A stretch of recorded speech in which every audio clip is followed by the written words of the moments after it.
দেবপ্রিয়া আমার নতুন একটি ব্লগে আবার তোমাদের অনেক অনেক স্বাগত। তো এখন রাত্রি বাজে প্রায় 2:30-এর মতো, 3টের মতো।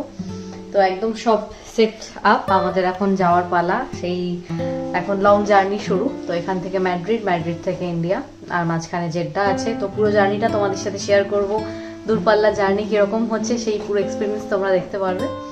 তো আর আজকের ব্লগটা খুবই খুশির একটা ব্লগ, বাড়ি যাচ্ছি এতদিন পরে। তোমাদের সাথে পুরো জার্নিটা শেয়ার করব, সাথে থেকো, দেখতে থেকো।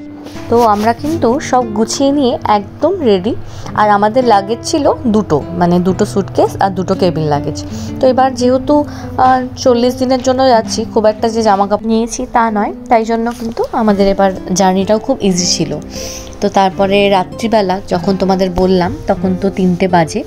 তো তখন বাস পাওয়াটা একটু চাপ, তাই জন্য আমরা ক্যাব দেখছিলাম। দেখো টাইম তখন 3:27 বাজে। আর রাত্রিবেলা এখানে একদম সব চুপচাপ, আর অলরেডি যেহেতু ঠান্ডা পড়ে গেছে রাস্তাঘাট কিন্তু বেশ শুনশান ছিল। আর ইন্ডিয়াতে যেরকম ওলা উবের আছে, এখানে ক্যাবিফাই বলে একটা অ্যাপ আছে। তো ওখান থেকে আমরা বুক করি যখন আমাদের ক্যাবের দরকার হয়। তবে এখানে খুব রিসেন্ট জারাগোজায় আর কি উবেরটা নাকি চালু হয়েছে, তো সেটার কখনো সার্ভিস নেওয়া হয়নি। তারপরে কিন্তু আমাদের গাড়ি চলে এসছে।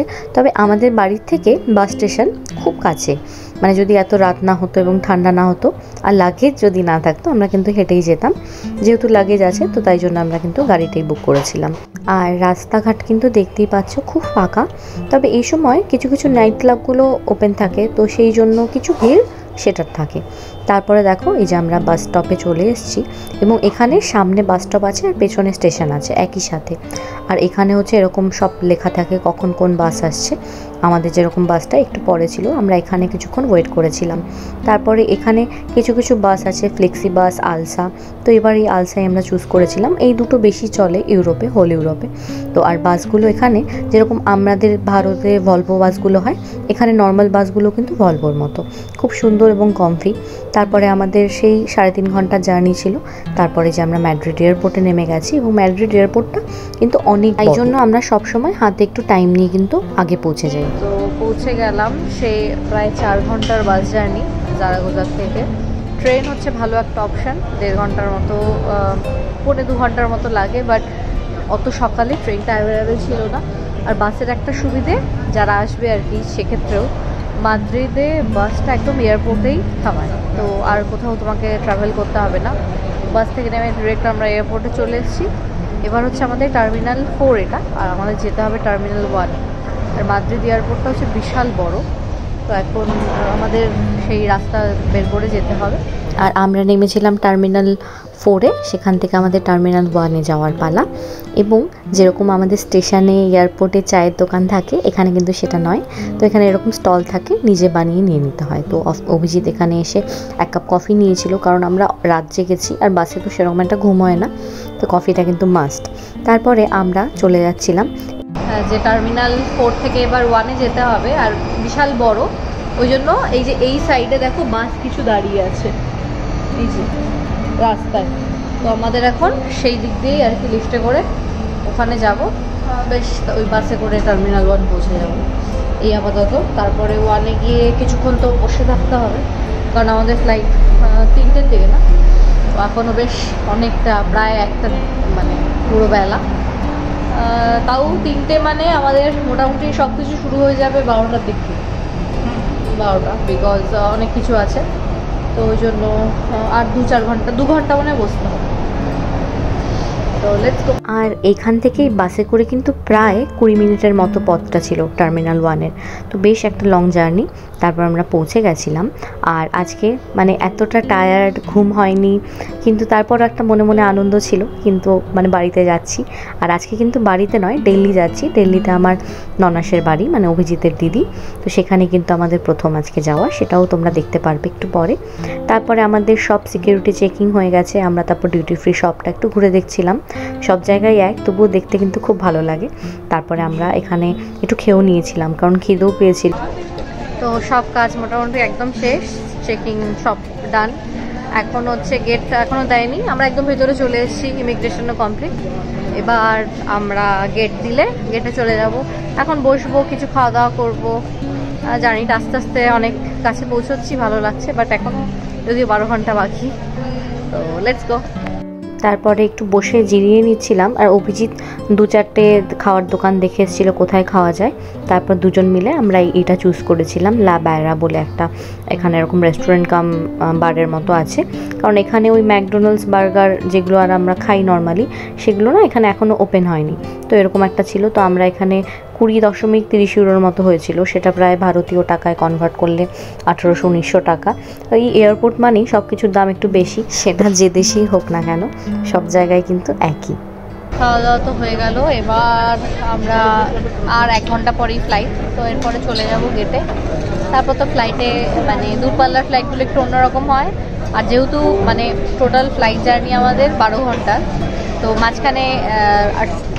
মাঝখানে 3 ঘন্টা হচ্ছে জেড্ডা নামক একটা জায়গায় আমাদের লেওভার আছে, সেটা ধরলে টোটাল হচ্ছে 15 ঘন্টা। তো 15 ঘন্টা লং জার্নি। তো ফ্লাইটের ভেতরেও সব কিছু তোমাদের সাথে শেয়ার করবো, সাথেই দেখবো। তারপর আমরা কিন্তু ফ্লাইটে ওঠার জন্য একদম রেডি। এটা ছিল আমাদের ফ্লাইট, এবং যতবারই ফ্লাইটে যাই এই রাস্তাটা, এই ভিউটা আমার খুব পছন্দের। আর বললাম না, দূরপাল্লার ফ্লাইটগুলো, ইন্টারন্যাশনাল ফ্লাইটগুলো একটু অন্যরকম। মানে সাধারণত নর্মাল ডোমেস্টিক ফ্লাইটগুলো যেরকম 2টো রো থাকে, এখানে 3টে রো থাকে, আর 3টে করে সিট তো নর্মাল ফ্লাইটগুলোতেও থাকে। আর এগুলোর একটা বৈশিষ্ট্য হচ্ছে এখানে তোমাকে টাইম টু টাইম খাবার দেবে, মানে টিকিট যখন কাটো সেটার সাথেই সেটা অ্যাড করা যায়। আর এখানে হচ্ছে বালিশ, এরকম একটা কম্বল, কারণ দূরপাল্লার তো ঠান্ডা লেগে যায়, তো সেরকম কম্বলটা খুব ইম্পর্ট্যান্ট একটা জিনিস। আর সামনে তো এরকম স্ক্রিন থাকেই, সেখানে তুমি মুভি দেখতে পারো। অভিজিৎ যেরকম গেম খেলতে পছন্দ করে, দেখতেই পাচ্ছ খেলছিল। আর আমি পুরো জার্নিটায় ঘুমিয়ে যেতে বেশি পছন্দ করি, কারণ ঘুমের কিন্তু সত্যি দরকারও ছিল।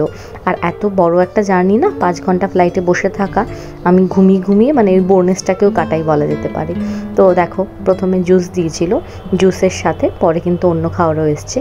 আর সবসময় ফ্লাইটের থেকে এই যে ভিউটা, মেঘ, সূর্য, কখনো সূর্যাস্ত হচ্ছে, অপূর্ব লাগে। আর খাওয়ার হচ্ছে এই ছিল আমাদের, এখানে দিয়েছিল জুস, স্যালাড, তারপরে ব্রেড আর বাটার, সবসময় সব মিলের সাথে দেবেই।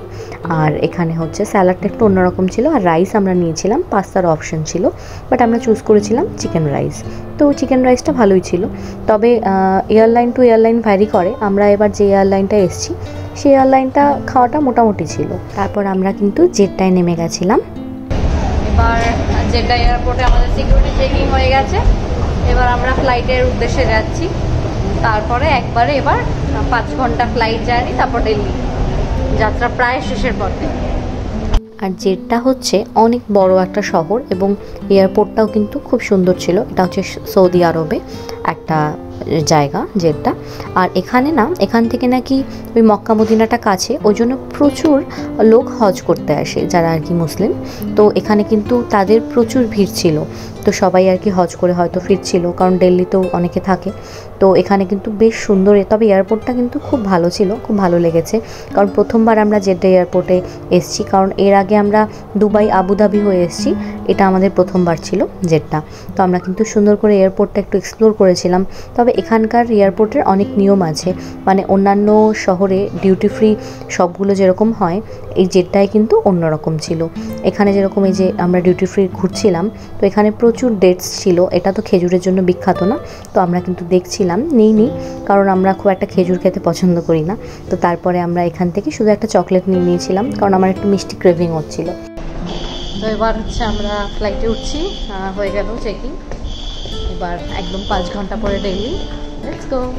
তো তারপরে কিন্তু আমরা নেক্সট ফ্লাইটে উঠে গেছি, এবং এটারও কিন্তু যেহেতু ইন্টারন্যাশনাল ফ্লাইট, সেমই বসার জায়গাগুলো 3টে করে রো, এবং খাওয়ার কিন্তু এটাতেও ইনক্লুডেড ছিল। তো আমরা নিয়েছিলাম রাইস, এরকম চিকেন রাইস, একটা সুইট ডিশ, স্যালাড আর জুস। তারপরে কিন্তু আমরা প্রায় পৌঁছে গেছি, এবং এই ভিউটা এত সুন্দর ছিল, আমি কিছুটা তোমাদের জন্য ক্যাপচার করেছি। তারপর এই যে পাশের এই ছবিটা দেখে কজন চিনতে পেরেছো বলো তো, এটা কিন্তু সেই আমাদের দিল্লি এয়ারপোর্ট।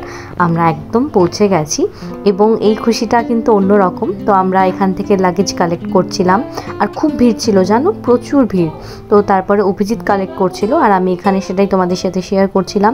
আর আমাকে দেখে একটু বুঝতেই পারছো, এতটা জার্নির পরে মুখে কিন্তু টায়ার্ডনেস চলেই এসছে, কিন্তু কোনো ব্যাপার না। তারপর আমি এয়ারপোর্ট থেকেই বেরোনোর আগে একটু ফ্রেশ হয়ে গেছিলাম, কারণ একবার এখান থেকে এখন ক্যাব বুক করে দিদির বাড়ি চলে যাওয়া।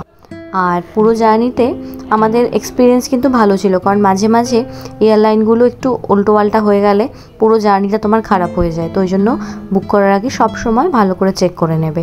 তারপরে অভিজিৎ লাগেজ পেয়ে গেছে। আর বললাম না, আমি এয়ারপোর্ট থেকে দেখো লুকস দেখেই বুঝতে পারছো আমি কিন্তু ফ্রেশ হয়ে গেছি। এবার হচ্ছে আমরা উবের বুক করেছিলাম, অভিজিৎ সেই ড্রাইভারের সাথেই কথা বলছিল। আর একদম দিদির বাড়ি কিন্তু এখান থেকে 1 ঘন্টার মতো। তো আমরা কিন্তু গাড়িতে চলে যাচ্ছিলাম। এবং ওই দিল্লিতে এখন তো খুব দূষণ চলছে, বাইরেটা কিন্তু সব সময় এরকম স্মগ, আর এই সময় বেশিরভাগ লোকই কিন্তু মাস্ক ইউজ করছে। তারপরে এই যে দিদিদের রিসর্ট ছিল, এটা হচ্ছে দ্য বিপিটিপি রিসর্ট, এরকম একটা নাম। আর খুব সুন্দর ওদের সোসাইটিটা, এখানে তো সব সোসাইটি সিস্টেমই। তো আমরা কিন্তু এখানে গেটে ঢুকে গেছি। এবং দিদিদের এই যে বিল্ডিংটা না অনেক বড়, জানো, 19 তলা, আর দিদিদের ফ্লোর হচ্ছে 18 তলায়। তো আমরা কিন্তু একদম লিফটে করে দিদিদের বাড়িতে পৌঁছে গেছি। এবং দিদির ঘরে গিয়ে এই যে দিদির যে পুচকিটা, ওর নাম ডুকু, ওর সাথে একদম ডিক্কু বসে পড়েছে। আমরা অনেক গল্প করেছি, খেয়েছি। পুরোটা সব কিছু তো তোমাদের সাথে ওঠাতে পারিনি, আস্তে আস্তে সব কিছু শেয়ার করব। আর তারপরের দিকে ডিনারেরও ব্যবস্থা হচ্ছিল। তো আমরা কিন্তু খুব সুন্দর করে দিনটা কাটিয়েছি। এরপর পুরো সব দেখতে পারবে কোচবিহার যাওয়া পরশু দিন। তো সবাই ভালো থেকো, সুস্থ থেকো। আর আমার ব্লগটা ভালো লাগলে please do like, comment, share and subscribe to my YouTube channel. By.